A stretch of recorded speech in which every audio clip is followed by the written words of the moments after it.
Vous êtes sur l'émission Tout est accompli, l'émission sur laquelle vous avez déjà écouté l'évangile éternel de Jésus-Christ selon Apocalypse 14, le verset 6 à 7,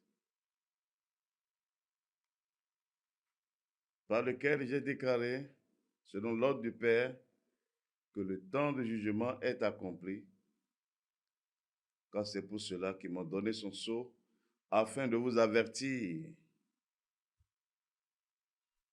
Cette sortie dans cette phase, ce n'est pas pour vous annoncer un autre évangile, comme je suis en train de le dire, selon Matthieu 13, le verset 24 à 30, après le retrait des ivraires, des prophéties de date, l'avènement de Jésus-Christ dans moins de 10 ans, et l'avènement de la bête et de sa marque, le 29 mars 2015, selon l'ordre que j'ai reçu du Père, c'est de vous apporter la lumière sur la vérité de cet évangile, sa bonne semence, ce qui m'a prescrit de vous dire et de vous annoncer. Et c'est ce que j'avais commencé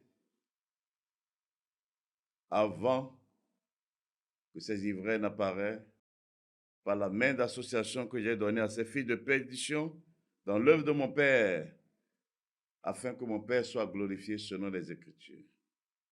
Et nous voici dans l'heure de la vérité. En parlant de cet évangile, vous avez déjà reçu la connaissance sur la part de l'avènement du Fils de l'homme, son apparition du ciel dans toute la gloire du Père, selon les Écritures, car toute l'Écriture doit s'accomplir. Car c'est la parole de Dieu. C'est Dieu qui annonce dès le commencement ce qui doit arriver longtemps d'avance, ce qui n'est pas encore accompli, parce qu'il est Dieu. Et il y a un seul Dieu. Lorsque nous lisons dans Apocalypse 1, le verset 7, « Voici, il vient avec les nuées, et tout œil le verra, même ceux qui l'ont percé, et toutes les tribus de la terre se lamenteront à cause de lui. » Oui, amen. Et dans ça que nous sommes, c'est la part de son apparition du ciel. Mais c'est dit, toutes les tribus de la terre, toutes les familles de la terre se lamenteront à cause de lui. À cause de lui. Et je vous avais déjà donné la connaissance. Pourquoi? À cause de lui. Pourquoi à cause de lui? Car nous sommes dans le jour du jugement. Nous sommes dans le jour du jugement, qui est aussi le jour de la colère de Dieu, de la destruction totale de ce monde, avec tout ce qui renferme, en vue de manifester le nouveau monde selon les Écritures qu'il a créé pour la consolation de ceux qui le craignent, de ceux qui l'ont pris au sérieux, qui ont obéi à sa voix. Et nous voici dans l'heure de la vérité qui est la dernière phase. Le signe de cet évangile, comme je vous l'avais déjà dit, et je le dis encore, c'est le jugement de Babylone qui est déjà accompli et sa première phase est déjà manifestée. Nous sommes dans la porte de la dernière phase, la deuxième phase de son jugement. Vous verrez la fumée de son incendie qui monte au sein des siècles, sa destruction et sa disparition pour toujours. Et en parlant de Babylone, c'est de Rome qui est représentée par l'Église catholique romaine sur toute la terre. C'est qui va vous servir de signe. C'est le seul signe que le Père m'a donné. Et après cela que vous verrez l'apparition de la bête, c'est-à-dire de l'Antéchrist avec sa marque. Et nous voici dans l'heure de la vérité. J'étais en train de parler sur le ministère de Christ, le Fils unique de Dieu vivant, Jésus-Christ homme.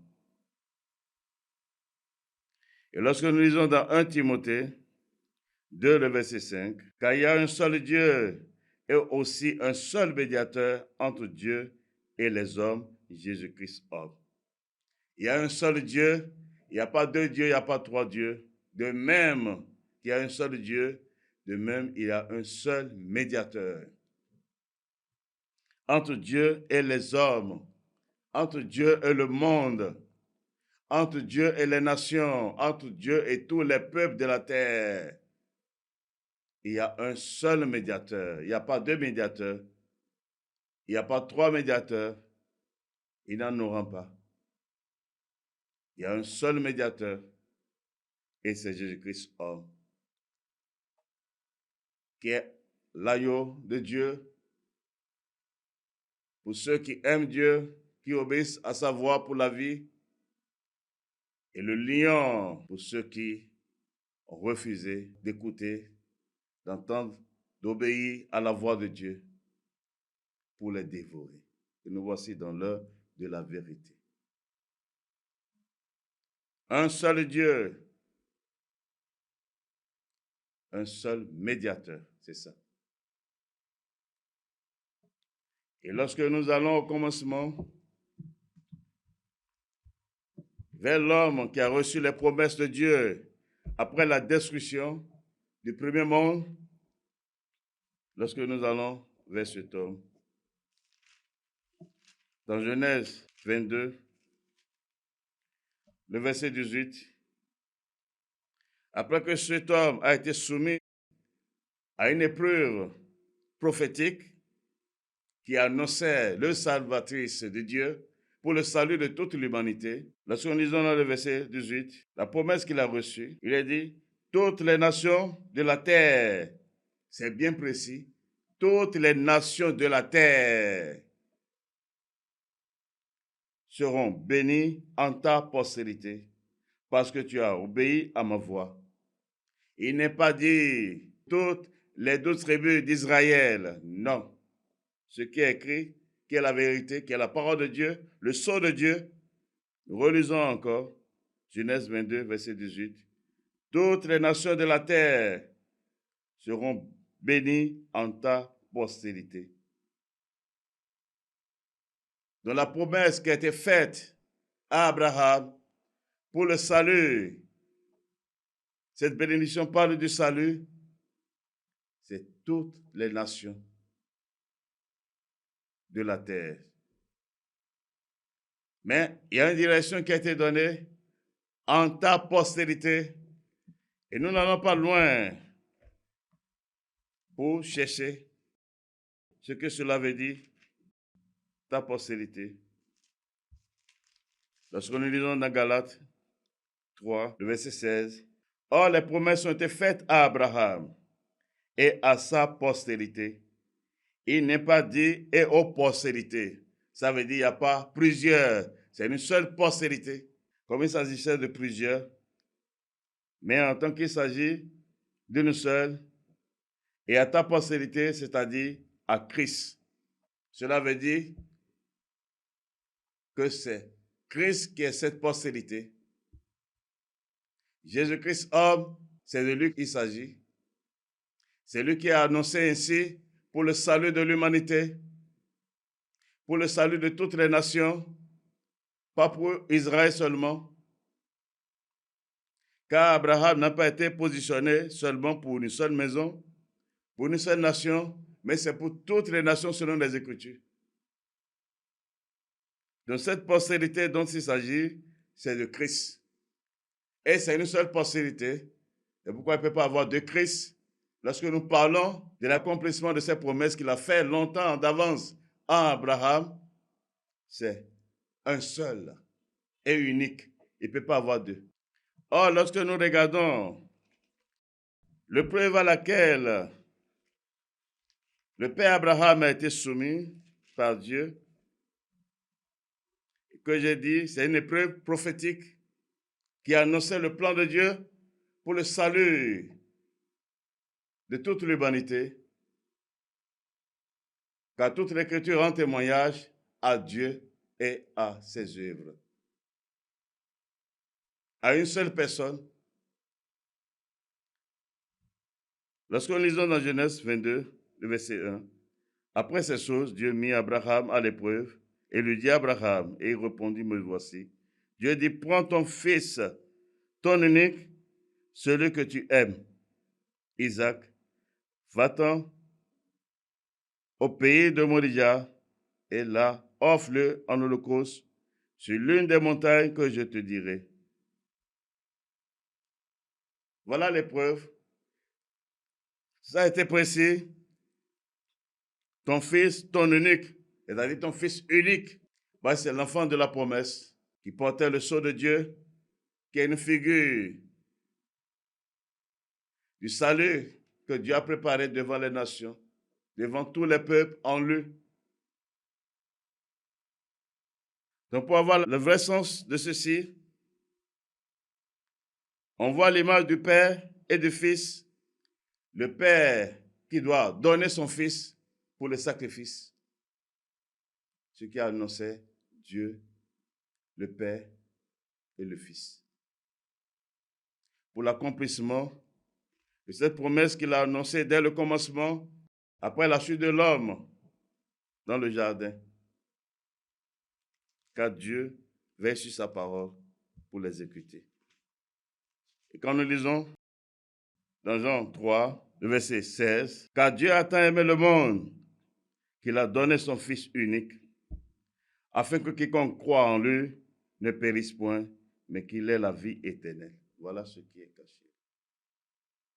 Dans cette épreuve, c'est une figure qui annonçait le Père et le Fils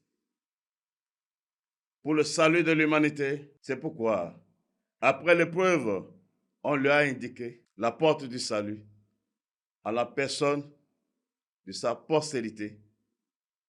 Et comme les Écritures nous l'ont révélé, cela parle de Christ. Donc le ministère de Christ s'adresse à toutes les nations, au monde entier. La preuve, quand nous l'avons lu ici, c'est dit « Car Dieu a tant aimé le monde ». Il n'est pas dit « Car Dieu a tant aimé Israël ». C'est le monde. Le monde appartient à Dieu. Les nations appartiennent à Dieu, avec tout ce qui les renferme. Car il y a un seul Créateur qui a créé toutes choses pour son bon plaisir. Et nous voici dans l'heure de la vérité. Pour ceux qui contestent et qui veulent contester. Nous voici dans l'heure de la vérité, car il y a un seul Créateur. Il n'y a pas de Créateur. Et c'est lui qui a fait son plan pour le salut. Et son plan, c'est en une seule personne, à la personne de la postérité de la femme qu'il a annoncé dès le commencement. Et cela qu'il a rendu effectif et manifeste en Abraham en parlant de sa postérité et non de ses postérités. En annonçant ainsi le Christ pour le salut de l'humanité. Pour le salut de l'humanité. Et pour plus de compréhension, nous pouvons lire un des prophètes qui était là lors de la première venue du Fils de l'homme, lorsqu'il a été introduit officiellement dans le monde. Dans Luc 2, le verset 25, « Et voici, il avait à Jérusalem un homme appelé Siméon. Cet homme était juste et pieux. Il attendait la consolation d'Israël et l'Esprit Saint était sur lui. Il avait été divinement averti par le Saint-Esprit qu'il ne mourrait point avant d'avoir vu le Christ du Seigneur. » Le Christ, pas un Christ, le Christ, car il y a un seul Christ du Seigneur. Il vint au temple, poussé par l'Esprit, et comme les parents apportaient le petit enfant Jésus pour accomplir à son égard ce qu'ordonnait la loi, il le reçut dans ses bras, bénit Dieu et dit, « Maintenant, Seigneur, tu laisses ton serviteur s'en aller en paix, selon ta parole. Car mes yeux ont vu ton salut. » Voilà. Car mes yeux ont vu ton salut. C'est le don de Dieu pour le salut de quiconque croit en lui. Car mes yeux ont vu ton salut. C'est pas arrêté là. Salut que tu as préparé devant tous les peuples. C'est un juif qui est en train de parler. C'est un israélite. Mais c'est un prophète qui est dans le secret de Dieu, qui connaît les plans de Dieu. Le salut que tu as préparé devant tous les peuples. Il ne s'est pas arrêté là. Lumière pour éclairer les nations. Voilà. la lumière pour éclairer les nations. C'est-à-dire, c'est lui qui est la vérité. Tout ce qui se passait dans les âges passés l'annonçait. C'est nombre de choses à venir pour le salut de l'humanité. Mais en une seule personne, en Christ, Jésus-Christ homme. C'est pourquoi il n'y a pas d'excuse pour ceux qui croient que chaque nation doit avoir son Christ, chaque continent doit avoir son Christ, ou chaque maison doit avoir son Christ. Il n'y a pas d'excuse. C'est la parole là qui vous juge. Et nous sommes dans l'heure de la vérité. Il y a un seul Christ, il y a un seul Dieu qui a créé ce monde entier. Il y a un seul Christ. Et nous voici dans l'heure de la vérité. Voici dans l'heure de la vérité. Comme d'autres pouvaient dire, mais tu n'as pas lu tel passage. Allons ensemble pour voir ce qu'il en est. Dans Matthieu 10, le verset 5. Tels sont les 12 que Jésus envoya après leur avoir donné les instructions suivantes. N'allez pas vers les païens et n'entrez pas dans les villes des Samaritains. Allez plutôt vers les brebis perdues de la maison d'Israël. Il dit, c'est lui-même qui a dit, n'allez pas vers les païens, c'est-à-dire, n'allez pas vers les nations, mais allez plutôt vers les brebis perdues de la maison d'Israël. Et le fort encore, ou le comble encore, dans Matthieu toujours, Matthieu 15, le verset 24, il répondit, je n'ai été envoyé qu'aux brebis perdues de la maison d'Israël. Voilà. On dit, c'est son témoignage. Je n'ai été envoyé qu'aux brebis perdues de la maison d'Israël. Cela veut dire qu'il a été envoyé uniquement à la maison d'Israël. Non. En Dieu, il n'y a pas de confusion. En Dieu, il n'y a pas de confusion. Celui qui a parlé ainsi, écoutez toujours dans les Écritures son témoignage. Au jour de sa chair, en ce tenté, écoutez son témoignage dans Jean. Écoutez son témoignage. Dans Jean 10, le verset 16. J'ai encore d'autres bébés qui ne sont pas de cette bergerie. Celles-là, il faut que je les amène. Elles entendront ma voix et il y aura un seul troupeau, un seul berger. Il est bien dit, c'est la même personne qui parle là. J'ai encore d'autres brebis qui ne sont pas de cette bergerie, c'est-à-dire qui ne sont pas de la maison d'Israël, qui ne sont pas des 12 tribus d'Israël. Il faut que ces brebis-là, je les amène. Car en Dieu, il n'y a pas de contradiction.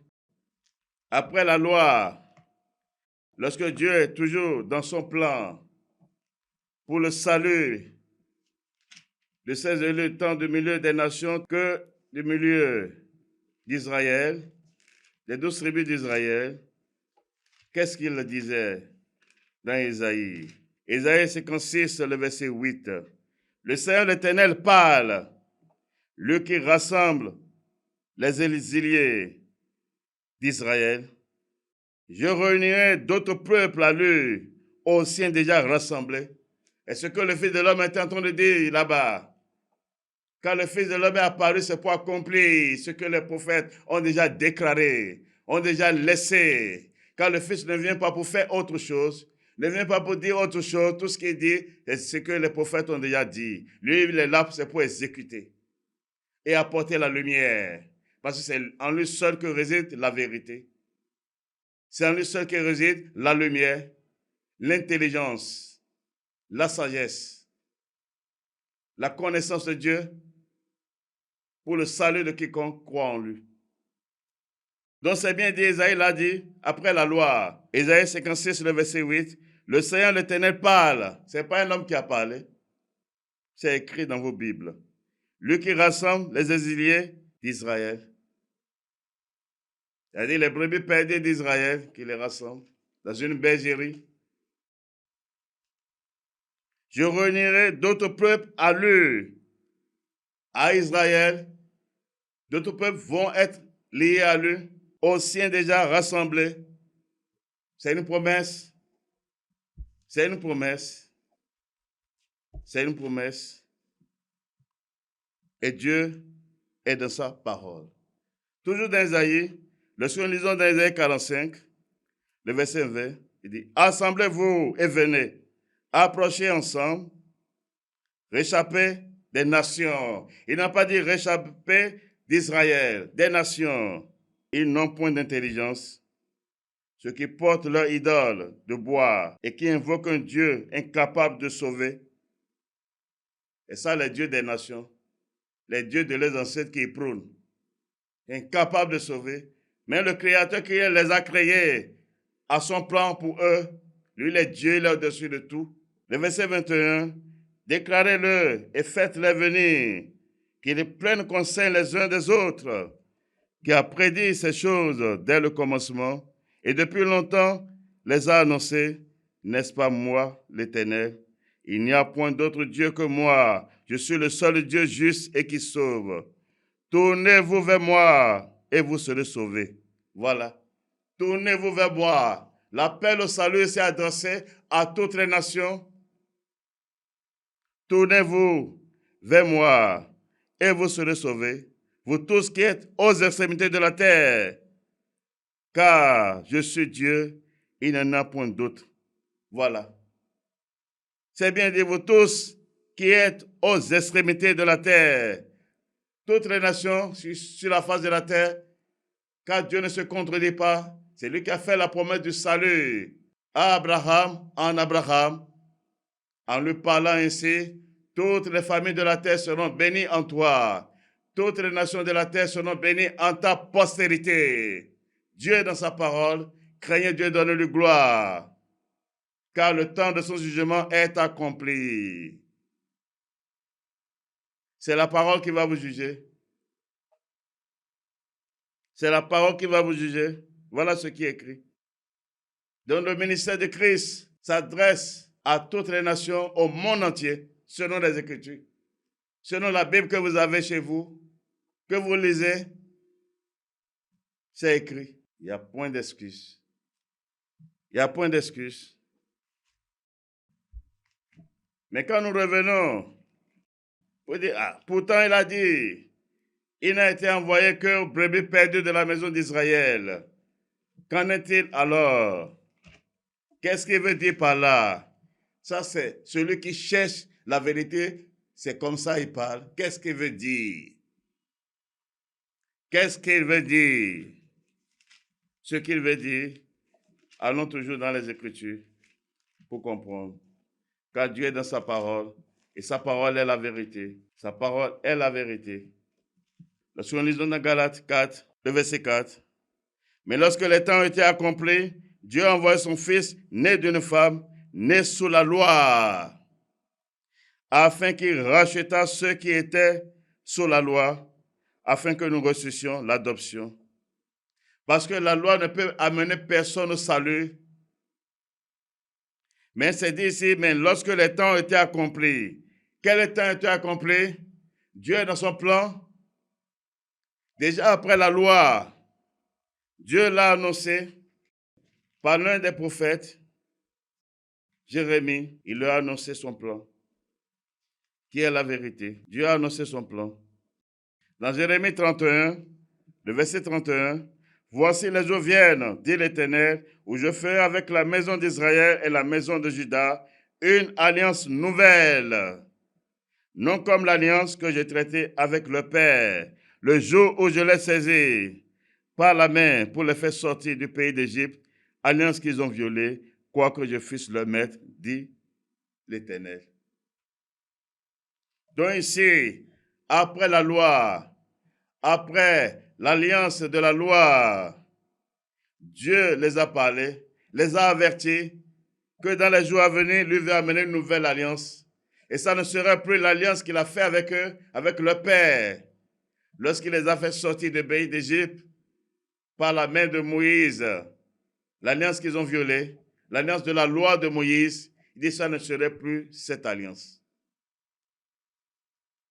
Ça ne serait plus cette alliance. Or, lorsque nous lisons dans Hébreu, dans Hébreu 12, le verset 24, de Jésus, qui est le médiateur de la nouvelle alliance, et du sang de l'aspersion, qui parle mieux que celui d'Abel. Qu'est-ce que je voulais tirer ici? Il dit de Jésus, sur la part du Fils de l'homme, qui est quoi? Qui est le médiateur de la nouvelle alliance. La nouvelle alliance, c'est lui qui est le médiateur. Il n'y a pas deux médiateurs. C'est lui le médiateur.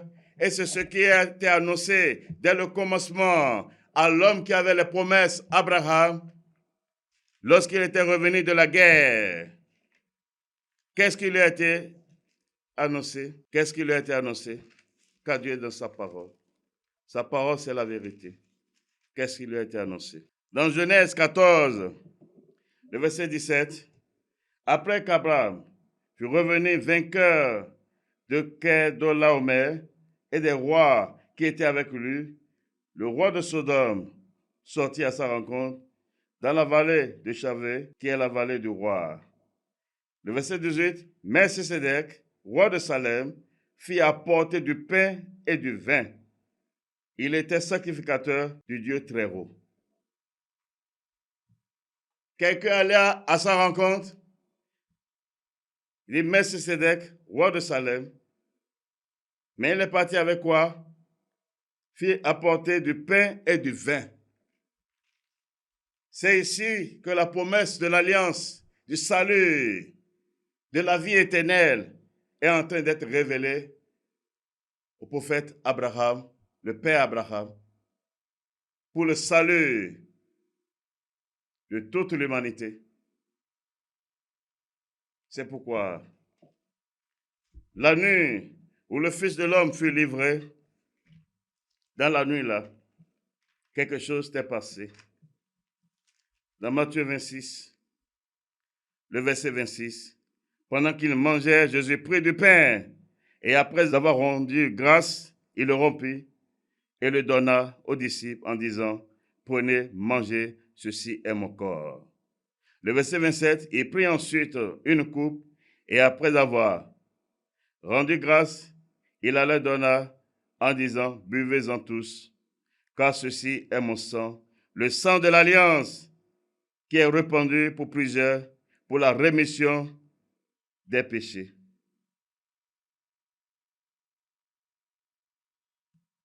Pour qu'on n'ait pas une autre interprétation, j'ajoute le verset 29. Je vous le dis, je ne boirai plus désormais de ce fruit de la vigne jusqu'au jour où j'en boirai de nouveau avec vous dans le royaume de mon Père. Le fruit de la vigne parle du vin. Donc nous voyons ici ce qui a été révélé, ce qu'Abraham avait vu. C'est ça. Ça annonçait le Christ avec son sacrifice. Le pain, c'est son corps. Le vin, c'est son sang. Le sang de l'alliance qu'il doit verser pour le salut, la vie éternelle de tous ceux qui croiront en cela. Abraham, c'est un prophète de Dieu.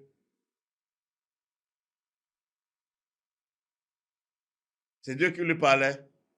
C'est pourquoi le Fils de l'homme pouvait dire, Abraham, votre père, il a vu mon jour, il a tressailli de joie. Il a vu le jour du salut. Il était dans la joie. Et ce que le Fils parlait autrefois au milieu des Juifs. Donc la nouvelle alliance qui a été annoncée, sur laquelle repose le salut pour toute l'humanité, il y a un seul médiateur, Jésus-Christ. Et c'est avec son sang que cela a été fait. D'un esprit éternel, c'est avec son sang. C'est pourquoi c'est en lui seul que réside le salut. Le salut n'est point en un autre, ni en un autre nom. Le seul nom qui a été révélé, manifesté dans toute sa puissance, c'est Jésus-Christ. Le nom qui est au-dessus de tous les noms, dans les cieux, sur la terre, et sous la terre, selon les Écritures, devant lequel tout genou fléchit. C'est Jésus-Christ. Craignez Dieu et donnez-lui gloire. Craignez Dieu et donnez-lui gloire. Mais qu'est-ce que le Fils de l'homme disait en ce temps? Je n'ai été envoyé que brebis perdues de la maison d'Israël. En Dieu, il n'y a pas de confusion. Dieu doit d'abord enlever l'ancienne alliance, parce que l'ancienne alliance portait en vérité quelque chose, comme nous pouvons lire dans Hébreu. Dieu est dans sa parole, et sa parole est la vérité. Et nous aimons la parole de Dieu, parce que nous sommes sortis de Dieu, et c'est notre vie. Lorsque nous lisons dans Hébreu 10, le verset 1, en effet, la loi qui possède une ombre des biens à venir et non les autres représentations des choses ne peut jamais, par les mêmes sacrifices qu'on offre perpétuellement chaque année, amener des assistants à la perfection. La loi a un esprit prophétique. Elle portait en elle l'ombre, c'est une figure des choses qui doivent venir pour le salut. Les sacrifices qui se faisaient par la loi, les offrandes qu'on présentait par la loi, les fêtes, Pâques, Pentecôte, Tabernacle, la construction du temple, tout cela véhiculait un message, annonçait le véritable en la personne de Christ. C'est pourquoi au milieu des Juifs, le Fils de l'homme pouvait dire, vous sondez les Écritures, passant en voir en elles la vie éternelle, mais ce sont elles qui rendent témoignage de moi. Et un jour, au milieu des Juifs, selon les Écritures dans Jean 2, lorsque le Fils était au milieu d'eux, les a chassés du temple, ils étaient irrités. Quelle est l'autorité qui te donne cela? Il dit, détruisez ce temple et en 3 jours, je vais relever cela. Dans Jean 2, verset 21, mais la Bible déclare qu'il parlait de son corps, le temple de son corps. Parce que le temple physique parle de lui. Tout parle de lui. Craignez Dieu, donnez-lui gloire. Tout parle de lui. Le mystère caché de tous les temps. Mais révélé, manifesté aux simples, ceux qui ont le cœur simple pour le salut. Tout parle de lui. Tout parle de lui. Tout parle de lui. C'est pourquoi il doit aller d'abord vers ceux qui avaient les livres de la loi pour les enlever de là. D'abord, avant d'établir la nouvelle alliance par son propre sang, il doit accomplir tout ce que la loi disait. Pour preuve, lorsque nous restons toujours dans Hébreux 10, le verset 5, c'est pourquoi Christ entra dans le monde et dit, tu n'as voulu ni sacrifice ni offrande, mais tu m'as formé un corps. Tu n'as agréé ni holocauste ni sacrifice pour le péché. Alors j'ai dit, voici je viens. Dans le rouleau du livre, il est question de moi, pour faire, ô Dieu, ta volonté. Après avoir dit d'abord, tu n'as voulu et tu n'as agréé ni sacrifice, ni offrande, ni holocauste, ni sacrifice pour le péché, ce qu'on offre selon la loi. Elle a dit tout ce qu'on offrait selon la loi. C'est à cause de ça qu'un corps lui a été formé, un corps saint, qui n'est pas de cette création, qui n'est pas de ce monde. C'est pourquoi sa naissance n'est pas partie de la relation de femme et d'homme. C'est d'une vierge, par la vertu de la puissance de Dieu, pour accomplir le sacrifice, pour livrer son corps pour le sacrifice de l'humanité. Donc tout ce que la loi demandait pour que l'homme soit propre devant Dieu, pour que l'homme soit agréable à Dieu, ne venez pas dans la présence de Dieu les mains vides. Tout cela l'annonçait. Et le verset 9 dit, et il dit ensuite, voici je viens pour faire ta volonté. Il abolit ainsi la première chose pour établir la seconde. Il abolit ainsi la première chose, c'est-à-dire la loi de Moïse. Et ce qui vous a été révélé dans Ephésiens 2, le verset 14 à 15, par sa chair, il a accompli toute la loi de Moïse, toutes ses ordonnances. Il a mis fin en cela. C'est par sa mort. Sa mort a répondu à toutes les exigences de la loi de Moïse, afin que désormais, tous croient en lui pour le salut, pour la vie.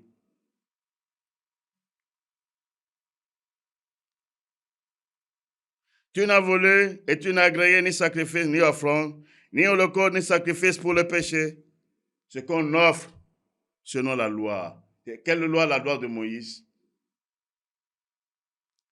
Les dîmes, les offrandes, les prémices, les sacrifices d'animaux, tout ce que la loi demandait, ça l'annonçait. Et ça qui est accompli en lui, c'est pourquoi lorsque le Fils de l'homme était au bois, il criait, tout est accompli. Et le voile du temple est déchiré en deux, qui met fin à cette adoration qui était charnelle, à cette alliance qui était charnelle, pour la nouvelle alliance qu'il a inaugurée avec son propre sang, d'un esprit éternel.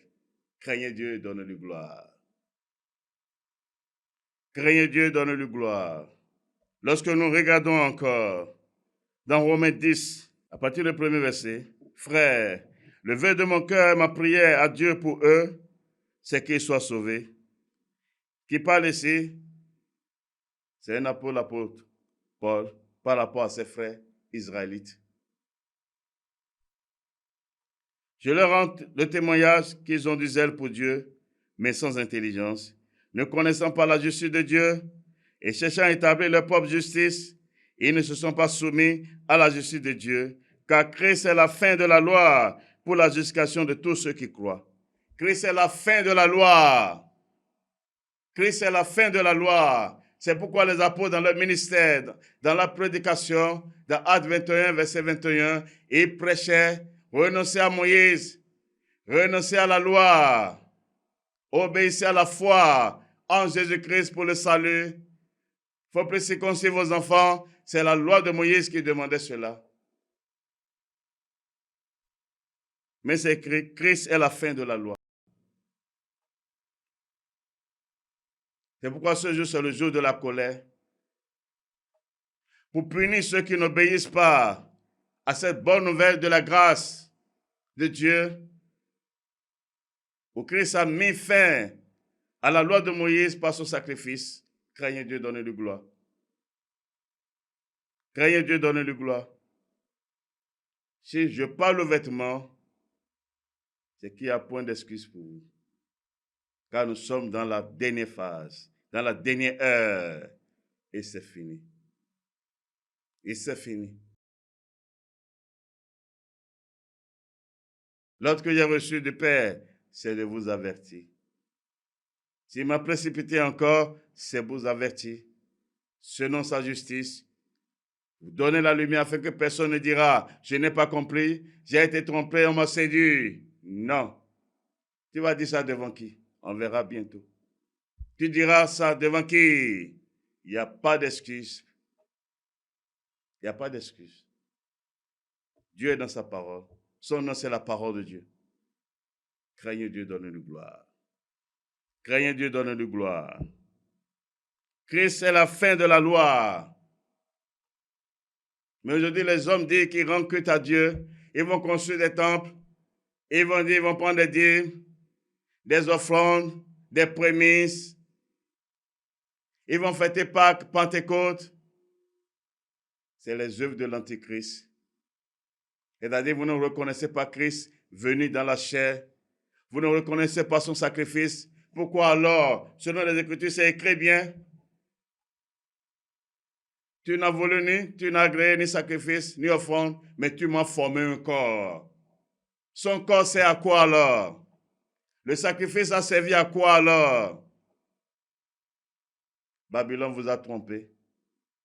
Tous les églises de ce monde vous ont menti, c'est des menteurs. C'est des synagogues du diable. Aucune d'entre elles n'a prêché l'évangile de Christ. Ils ne connaissent même pas Dieu. Car s'ils connaissaient Dieu, ils n'allaient pas parler de Trinité. Ils ne connaissaient pas Dieu. Et ce que leur père les a enseignés, Babylone les a enseignés, l'Église catholique romaine les a enseignés, que tous portent. C'est pourquoi elle est assise sur eux, disant qu'elle est l'Église mère, mais elle est déjà tombée. Et nous sommes dans la phase finale de son sujet. Vous verrez la fumée de son incendie qui monte au ciel des siècles. La manifestation visible de sa destruction et de sa disparition pour toujours. C'est le signe que je vous donne. pour ce message qui m'a été confié pour vous, selon les Écritures. Car je ne dis rien en dehors de ce qui est dans vos Bibles. C'est pourquoi je n'ai pas honte de la vérité. De ces ivraies qui ont été ôtées de moi, que ces filles du diable, ces enfants de Babylone ont cru étouffer cette vérité, combattre cette vérité en moi. Mais leur impuissance, l'impuissance de leur Père est manifeste. Car personne ne peut s'opposer à la vérité. Personne ne peut éteindre le feu de Dieu. C'est Dieu qui a allumé son feu. Ce jour, c'est le jour de Dieu. Le jour unique qui s'est réservé. Le jour unique. Un seul jour qui s'est réservé parmi tous ces jours qu'il vous a donnés. Le seul jour qui s'est réservé.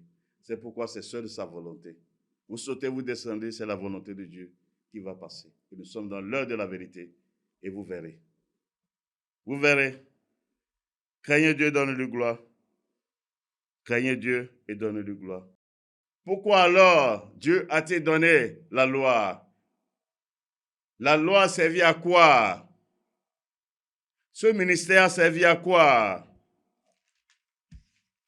Ce ministère a servi à quoi? Ce ministère a servi à quoi? Pourquoi Dieu l'a-t-il donné? Lorsque nous lisons dans 2 Corinthiens 3, le verset 7, « Or, si le ministère de la mort, gravé avec des lettres sur des pierres, a été glorieux, au point que les fils d'Israël ne pouvaient fixer les regards sur le visage de Moïse à cause de la gloire de son visage, bien que cette gloire fût passagère. Combien le ministère de l'Esprit ne serait-il pas plus glorieux? » Le verset 9. « Si le ministère de la condamnation a été glorieux, le ministère de la justice est de plus supérieur en gloire. » Il compare les deux ministères. Le ministère de la mort, c'est le ministère de Moïse. Personne ne peut trouver la vie là. Le ministère de la condamnation, c'est le ministère de Moïse. Le ministère de l'Esprit, c'est le ministère de Christ, c'est-à-dire le ministère de la vie, le ministère du salut, le ministère de la justice. Mais pourquoi donc Dieu a-t-il donné la loi? Dieu est dans sa parole. Dieu est dans sa parole. Lisons dans Romains. Lisons dans Romains. Dans Romains 3.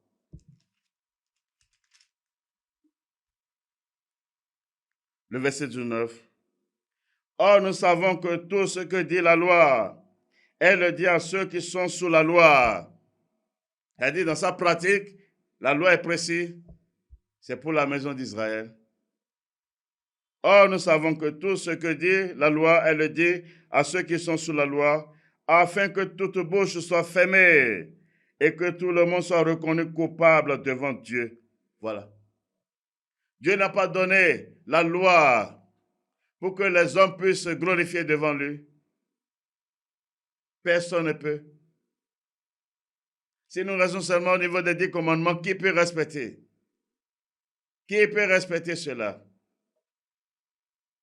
Personne. Mais c'est dit, afin que toute bouche soit fermée et que tout le monde soit reconnu coupable devant Dieu, c'est-à-dire des pécheurs, pour avoir la vie. Et le verset 20 va dire, « Car nul ne sera justifié devant lui par les œuvres de la loi, puisque ce n'est pas la loi que vient la connaissance du péché. » La loi qui a été donnée, c'est pour donner aux hommes ce que c'est que le péché qui est en eux, révéler le péché qui est en eux, leur nature pécheresse, afin qu'ils puissent fraîchir devant la porte du salut pour entrer dans la porte, afin qu'ils puissent se convertir devant la porte du salut pour y rentrer pour la vie. Et quand nous lisons également dans Romains 7, le verset 7, « Que dirons-nous donc? La loi est-elle péché? Loin de là. Mais je n'ai connu le péché que par la loi. Car je n'aurais pas connu la convoitise si la loi nous dit, tu ne convoiteras point. » Il dit, je n'ai connu le péché que par la loi. Donc la loi qui a été donnée a une mission, c'est de montrer aux hommes ce que c'est que le péché en eux. Révéler en eux la nature du péché.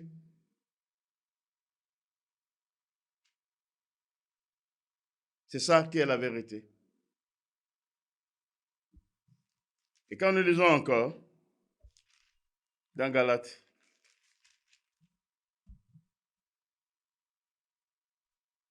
dans Galates 3,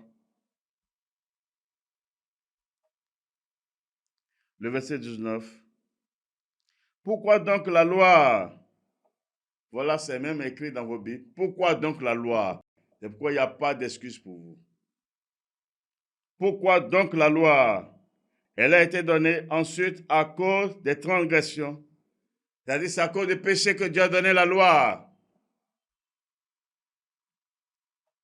C'est à cause des péchés que Dieu a donné la loi. Pour que les hommes voient et constatent eux-mêmes leur propre nature. Qu'ils voient leur misère pour rechercher la voie du salut. Nous relisons. Pourquoi donc la loi? Elle a été donnée ensuite à cause des transgressions jusqu'à ce que vint la postérité à qui la promesse avait été faite. Elle a été promulguée par des anges au moyen d'un médiateur. Donc la loi qui a été donnée pour un temps jusqu'à ce que vienne quoi? La postérité à qui la promesse a été faite, c'est-à-dire Christ. Et quand nous lisons dans le verset 21, la loi était donc contre les promesses de Dieu, loin de là. S'il lui était donné une loi qui pût procurer la vie, la justice viendrait réellement de la loi. Mais l'Écriture a tout renfermé sous le péché, afin que ce qui avait été promis fût donné par la foi en Jésus-Christ à ceux qui croient. Avant que la foi vienne, c'est-à-dire avant que Christ vienne, le ministère de Christ vint, le ministère de la foi. C'est ça qu'il dit. Avant que la foi vienne, nous étions enfermés sous la garde de la loi, en vue de la foi qui devait être révélée. Ainsi, la loi était comme un pédagogue pour nous conduire à Christ, afin que nous fussions justifiés par la foi. La foi étant venue, nous ne sommes plus sous ce pédagogue. C'est-à-dire, Christ étant venu, nous ne sommes plus sous ce pédagogue. C'est pourquoi quelqu'un pouvait dire, je ne rejette pas la grâce de Dieu si la justice s'obtient par la loi. Christ est donc mort en vain. Sa mort ne sert à rien. C'est pourquoi tous ces soi-disant églises dans ce monde, c'est l'esprit de l'Antéchrist qui travaille avec vous, qui ne reconnaît pas que Christ est venu dans la chair faire cette œuvre salvatrice. Vous dites que Christ est mort. Il est mort pourquoi alors? Il est mort pour que vous continuiez à pratiquer les œuvres de la loi? Non. Loin de là, selon les Écritures. Il n'y a pas d'excuse pour vous. Il est écrit dans vos Bibles. La foi étant venue, nous ne sommes plus sous ce pédagogue. Pour parler encore des dîmes, pour dire nous allons dans la maison de Dieu avec les offrandes, abomination. C'est des escrocs. C'est des menteurs, des imposteurs. Et vous êtes avertis déjà. Ce que vous écoutez, vous l'avez déjà écouté. Mais selon l'ordre que le Père m'a donné, je n'ai pas honte de parler encore. Pourquoi je parle? J'aime mon Père, c'est pourquoi je parle. Et nous voici dans l'heure de la vérité. Pourquoi Dieu a-t-il donné la loi de Moïse? C'est pour un but. C'est pour un but. Craignez Dieu et donnez-lui gloire. Craignez Dieu et donnez-lui gloire. Car nous voici dans l'heure de la vérité. Le Fils de l'homme disait au milieu des Juifs, quand le Fils de l'homme viendra, trouvera-t-il la foi sur la terre? Lorsqu'il apparaîtra du ciel, il est dit, punira qui? Ceux qui ne connaissent pas Dieu et ceux qui n'obéissent pas à son évangile. L'évangile de la grâce. L'évangile de la grâce, la mort et la résurrection, car c'est la seule porte échappatoire de la colère de Dieu en ce jour. C'est pourquoi il est écrit, Dieu a tant aimé le monde, il a donné son Fils unique, afin que quiconque croit en lui ne périsse point,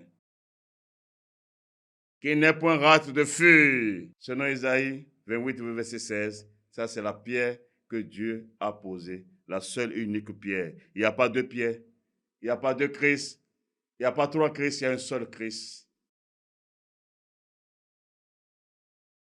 Il y a un seul Christ. C'est pourquoi il est écrit, celui qui est, qui était et qui vient. C'est un seul, il n'y a pas deux. Et le seul nom et unique nom, c'est Jésus-Christ. Craignez Dieu, donnez-lui gloire. Craignez Dieu, donnez-lui gloire. Je suis innocent de votre sang. Que celui qui a d'oreilles pour écouter, écoute. Que celui à qui il a été donné de comprendre, comprenne. Car nous sommes dans l'heure de la vérité. Nous sommes dans l'heure de la vérité. Lorsque nous lisons dans Apocalypse 18, le verset 4, « Et j'ai entendu du ciel une autre voix qui disait, sortez du milieu d'elle, mon peuple, afin que vous ne participiez point à ses péchés et que vous n'ayez point de part à ses fléaux, car ses péchés sont accumulés jusqu'au ciel et Dieu s'est souvenu de ses iniquités. » Sortez du milieu de Babylone, de ce système romain, de ce système babylonien. Sortez de là. Cette parole est encore vraie dans la phase où nous sommes, avec effet immédiat. Malheur, malheur à la terre à cause de la manifestation de la deuxième phase du jugement de Babylone. La fumée de son incendie qui monte au ciel des siècles que vous verrez. Sa destruction, sa disparition pour toujours. On ne la mentionnera plus au milieu des nations. On ne parlera plus de Rome au milieu des nations. Craignez Dieu et donne-lui gloire. Que celui qui a d'oreilles pour écouter, écoute. Que celui à qui il a été donné de comprendre, comprenne. Nous sommes à la fin de l'émission.